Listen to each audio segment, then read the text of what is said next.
Indiana is full of exciting and beautiful places to explore, from parks to trails to waterways and more.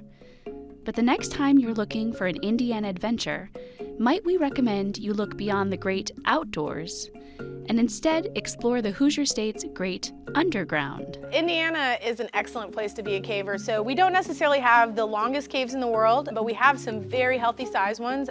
Indiana probably has, I believe, around 8,000 documented caves. It's a really great place to cut your teeth on caving. It's not some of the deepest ones, but we have a little bit of everything. Some of the cave conditions are challenging. A lot of mud and water is kind of what we're known for. I think a lot of Indiana cavers, we like to think that we have a lot of grit, and it's a good place to learn and build those skills. The Bloomington, Indiana Grotto is dedicated to helping people build those skills and develop an appreciation for our underground spaces. They host monthly meetups at local caves where newbies and veterans can come together to explore Indiana's subterranean wonders. Anybody who's interested, we help make sure they have the right equipment and help set up trips that'll hopefully give them a successful adventure, and they'll have a good time and want to come back and continue doing it. We want to make sure that people aren't causing any damage to the caves or, jeopardizing relationships with landowners or getting themselves hurt. So that's very important. We want to make sure people can explore caves responsibly. March's outing required a claustrophobia-inducing crawl through a 12-inch tall tunnel for about 100 feet. How you guys doing? Doing good. Good.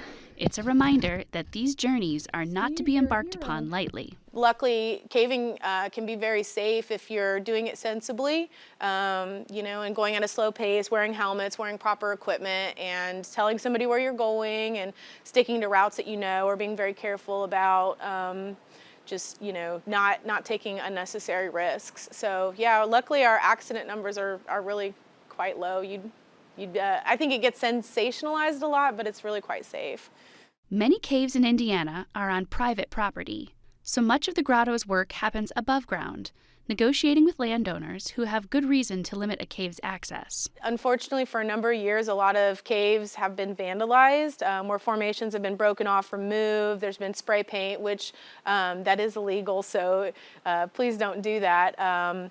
But that's mostly what we want to work with people to understand the value of caves, both all the aspects from recreation to science to exploration, and how to respect them and be safe in them and enjoy them as more than just dark, muddy holes.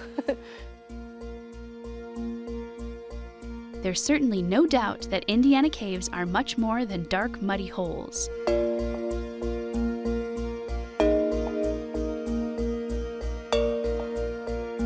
But they're also hard to reach, dirty, and hazardous. So why bother? For a lot of us, can be viewed as an extreme sport. For me, it's more of a meditative experience or a social experience.